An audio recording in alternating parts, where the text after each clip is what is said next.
I'm grateful to be here, and this conference is something that I had dreamed about since I got here about 9 years ago. And while I was not involved at all in the development of this conference, I am glad that it has taken place and grateful that I was asked to participate. In some ways, I bring a little bit different perspective, and I think Armando Solorzano would have been great because though we are friends and live only about 40 miles from each other, we only see each other in conferences on Chicano studies way far from here.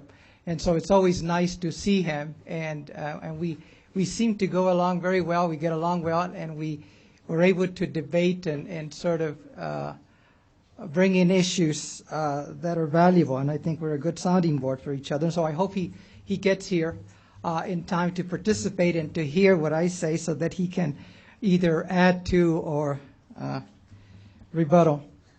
Let me just say a couple of things about myself and it might give you an understanding of how I come across. As you've noticed from simply the reading of the book titles, my area is political history, it's civil rights, and it's quite different perspective, even in some ways different from some of the perspectives already presented here today. I was born in northern Mexico, right across the border from Laredo, Texas. My parents came over when I was 6 years old, and so I was raised in San Antonio, Texas, which was in some ways a more central part of Aztlán rather than a corner. Growing up in San Antonio was an extension of growing up in Mexico with a certain differences. My father, who was a waiter by profession, vocation, or job, had been a real activist in Mexico. He got arrested I don't know how many times, beat up, and he came to the States and became rather conservative. And I remember the year he was about 60-something, he became a citizen. He voted for Ronald Reagan, which in my family was a sin, and particularly to his young son, who at the time was rabble-rousing at the university. My mother, who only went to the third grade in Mexico, this is in Mexico, she came over and she was a diehard nationalist and never really changed. They both became citizens. They both loved this country, and they used to fight about issues dealing with the U.S. and perspectives. And so I grew up in an interesting family, and then we became Latter-day Saints, which added another aspect to that sort of mix. And I was the Orthodox of the Orthodox. You couldn't find a better Mormon kid when I was growing up, very dedicated. I caught the spirit at an early age. And then when I left to college, well, actually went to the Army first, went to Vietnam, then came back, went to college. I used all that passion. You know, I became this sort of the Mormon version of the social gospel activist in college. And lo and behold, it was interesting because all that experience then led me to become a journalist and then a historian. And so I was able to write about things that I had experienced, understood, and so I became a historian of civil rights and Mexican American politics and nationalism. And you know, when Jorge spoke about the Chicano movement, I was involved in the Chicano movement my whole life. And I remember you know, people asking me, was there a conflict there? And to me, it was so natural that there wasn't. And so that has really influenced the way I perceive things, Latino politics, Latino history.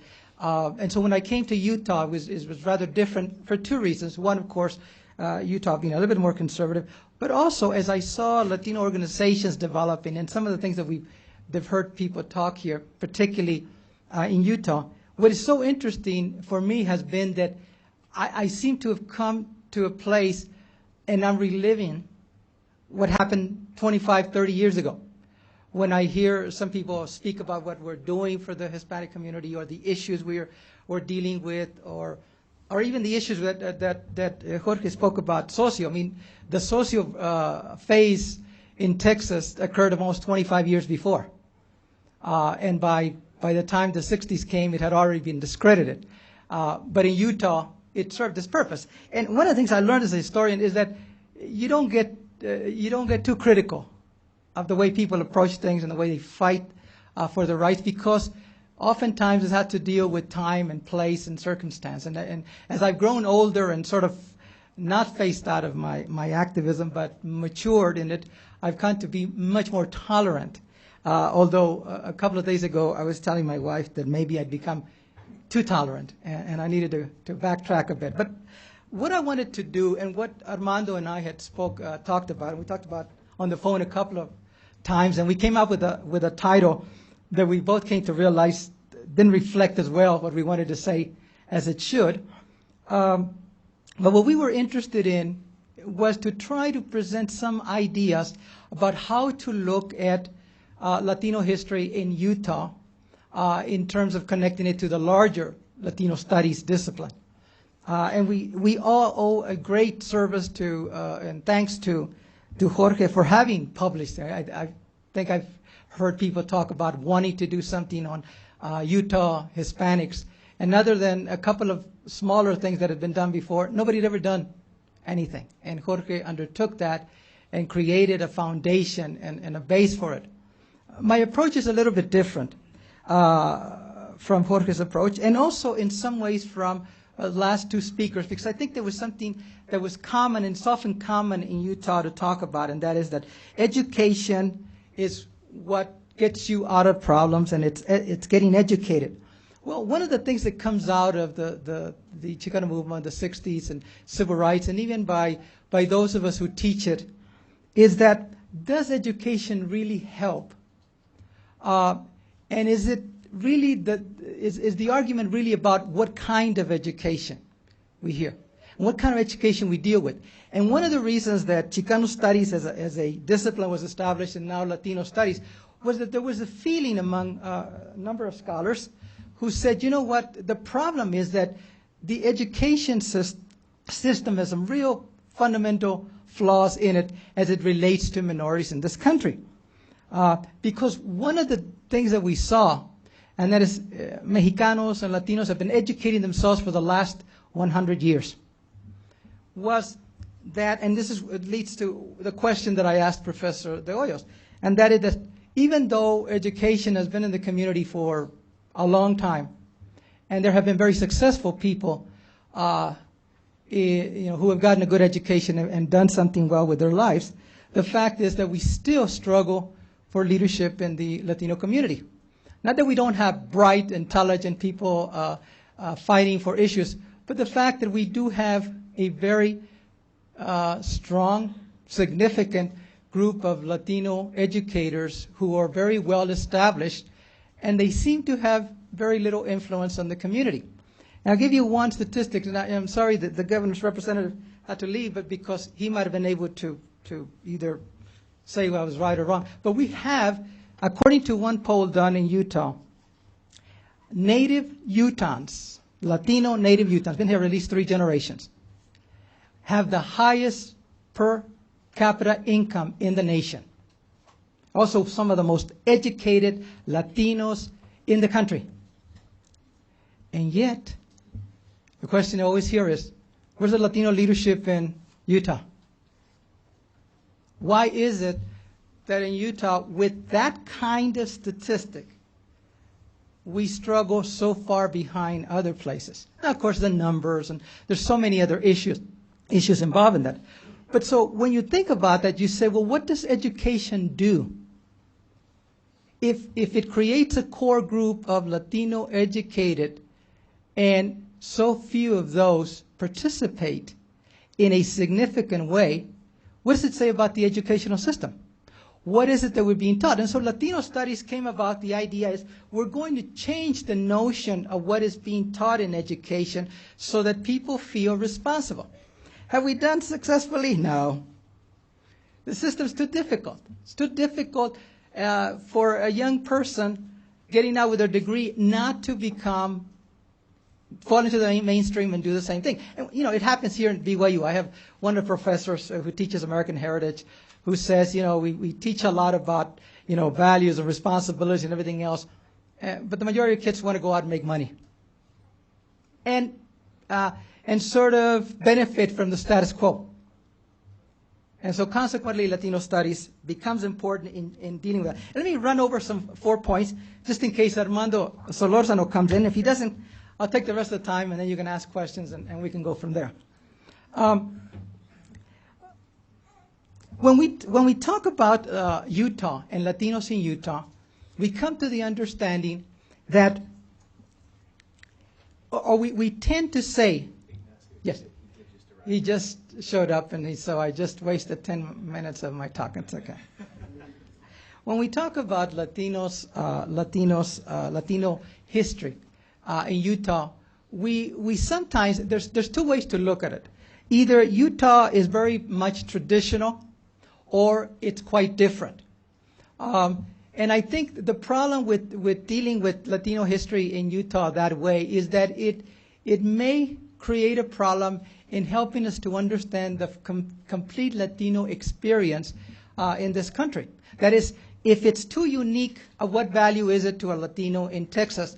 And if it's too similar to the national narrative, how does it help Latinos in Utah deal with their own experiences? So in a sense, Latino history in Utah shares both a sort of connection to the national narrative, and it also has its own peculiarities.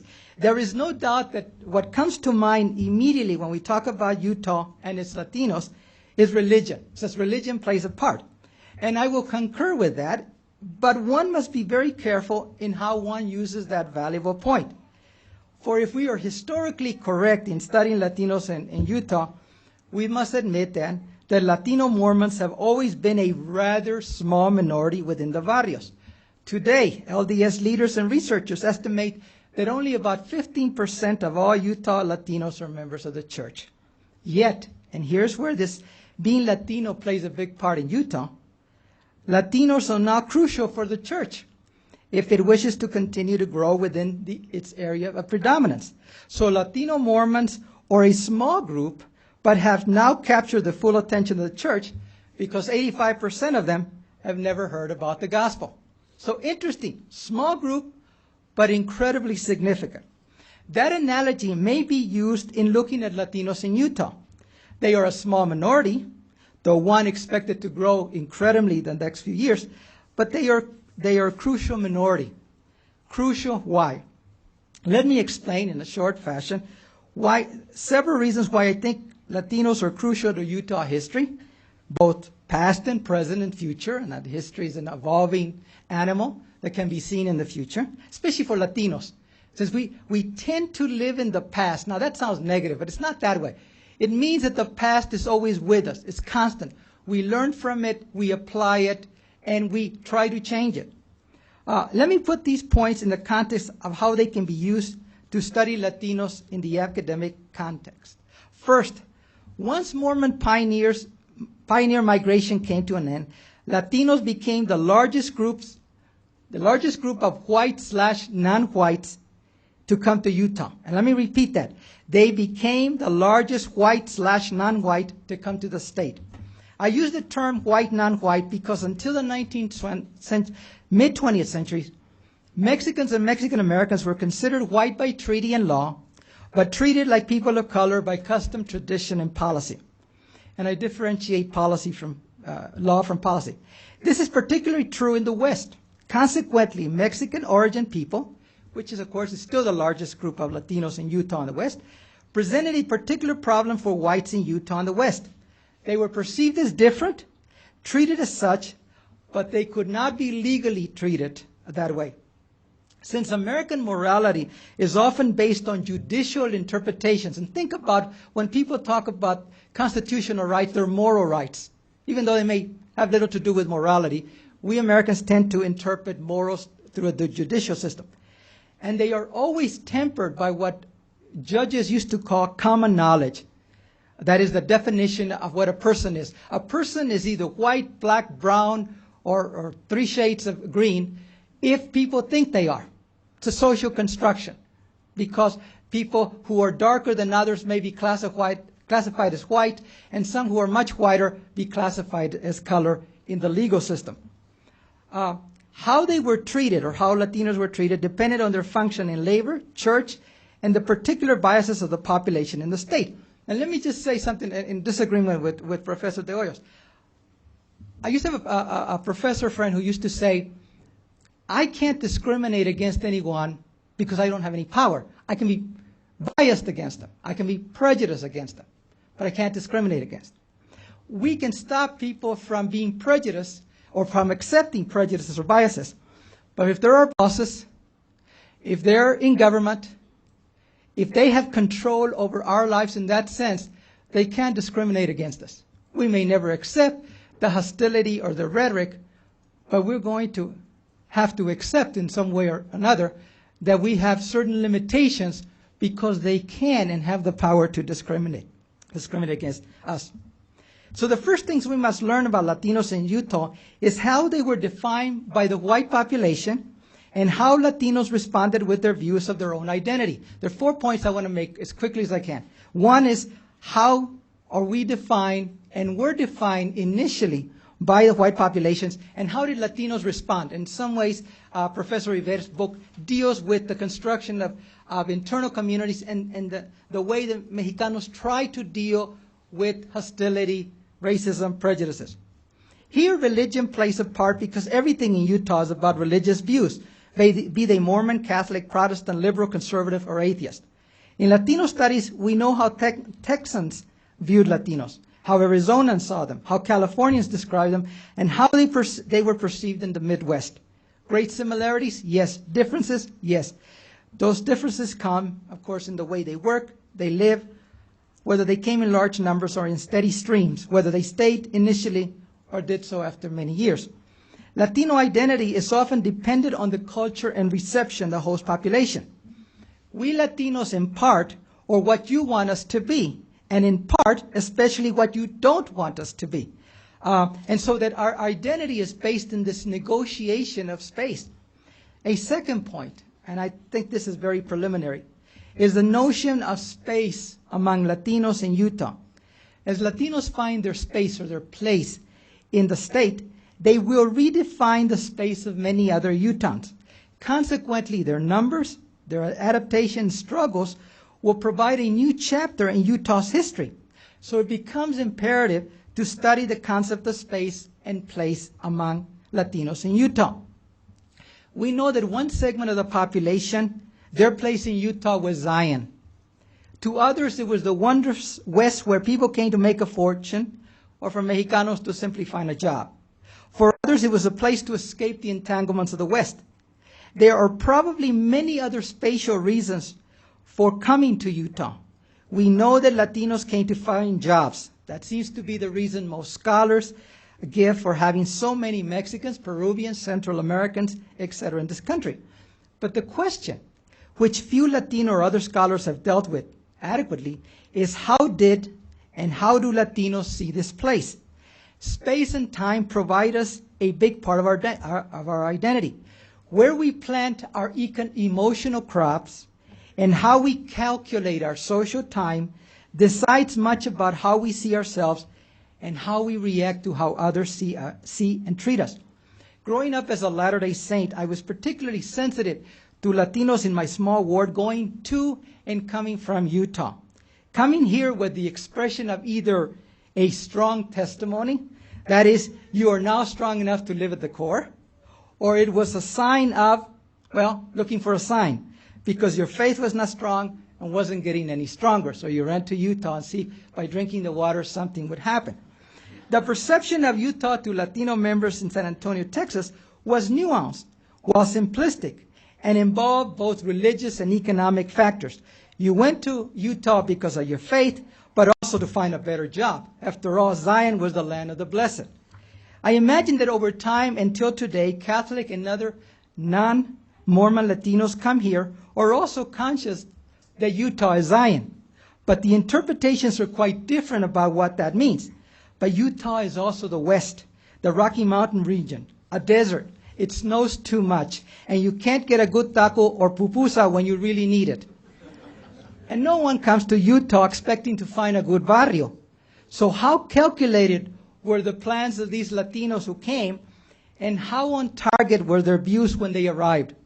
I have a bishop friend who uses the Book of Mormon scripture to rationalize the Latino presence. He quotes the part that says, "No one comes to this land without being guided by the hand of the Lord." That's a pretty strong reason to come, and it's going to take more than a border patrol to stop the movement, if you believe in this sort of divine way. Finding space and time is occurring at all times. I find part of my Latino experience, of my Latino space, where Latinos have been finding it for the greater part of the century, Catholic, Mormons, whatever, and that's in church. But others are finding it in the Mercado Latinos, the parks, and all the celebrations in this state. Recently, while waiting to pay for groceries at a Mexican butcher shop, I heard two perplexed women talk about finding a dance hall for one of the women's daughters' quinceañera. Quote, "But they won't let us bring in alcohol in this town." And the quote said one of them. Quote, "Can you imagine a fiesta without beer?" And the quote said the other. "We might just have to have it at home," responded the other. Were they conscious of the time and place? And were they responding as Latinos have for decades? That is, creating their own space within the larger one?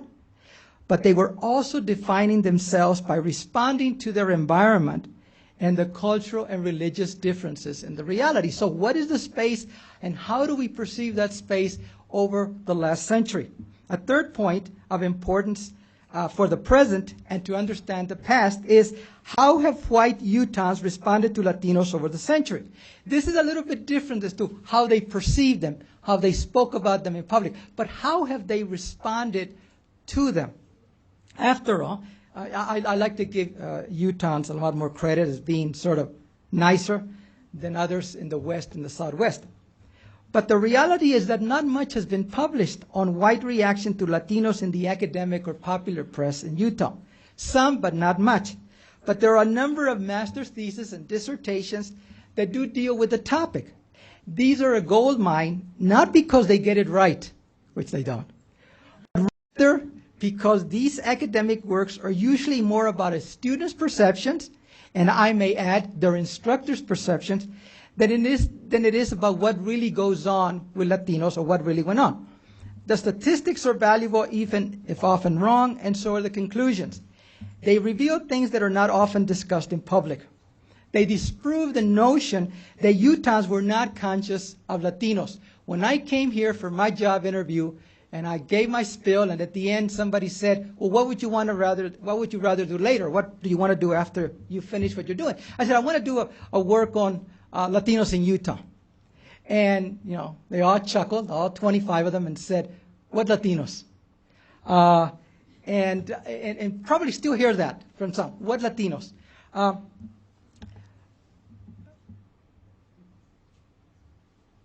Let me keep going. Latinos were once absent from the histories of Texas, Arizona, New Mexico, and the Midwest. Recently, I've been studying the legal interpretations of Latinos. When I started, people told me I would find very little, but they were wrong. What these records do reveal is that whites were concerned about Latinos even if they refused to speak about them in public. How conscious were Utahns in Ogden, Bingham, Carbon County, and other places about Latino taking the jobs, changing the culture, bringing in a new religion, or negotiating a new space in the old religion? And what about LDS general authorities who had to deal with the pesky issue of Latino leadership in the growing Latino congregations by the early 1920s, which Jessie Embry, and I don't think she's here, has done a really nice discussion about leadership tensions in the LDS Church. Over the last 20 years, scholars have slowly begun to move away from discussions of blatant white racism to discussions of white anxieties about the Latino impact on their social, cultural, economic lives, and about the impact on whiteness itself. In a state that has prided itself as being 100% American, which in other places, that's a code term for white superiority, and I'm not saying that's it for Utah, but it's a code word. There's no doubt that white anxiety would be an important point to study and consider, and will tell us much about our politics, economics, and proselyting. But what about Latino anxiety? If whites feel bombarded by the new immigration, Latinos feel it even worse. The sense of Mexicanness or Peruvianness is being lost. These used to be Mexican words. Now they're Spanish-speaking words. Every LDS Mexican I know complains that in Latino church dances, all they play is salsa. Okay? And it will only be getting more confusing as the Peruvian bishop chooses a Mexican first counselor and a Puerto Rican as the second counselor. Celebrating Cinco de Mayo becomes celebrating Hispanic heritage rather than celebrating the fact that we Mexicans whooped the imperialist French army in Puebla. And how about interracial marriage? One of my great Peruvian branch president who says, "Oh, my girls married white guys, and they're fantastic, but I did want one Latino son-in-law, but he ain't going to get one because he's got no more daughters." Fourth, and this is the end because I've already stepping on Armando's time, how have or will projections of Latino growth in the state impact how we study them? The latest poll that I heard about in Univision indicates that within the next 2 decades or so, 1 of every 5 Utahns will be a Latino. It seems much more than that today when you go to Walmart on the weekends or see the monthly schedule at the public library. But how does that impact the way we see them historically, intellectually? My sense is that the smallness of their numbers in the 20th century will not be as important to us as will be how they managed to stick around, how they grow, and how they took over the production line at New Skin, Vanta, Nature Sunshine, and all the maintenance jobs at the malls. And if you're an educator, how they are changing our schools in many districts across the state. I've asked a lot of questions and provided no answers, and I'll let Armando Solórzano provide all the answers. Thank you.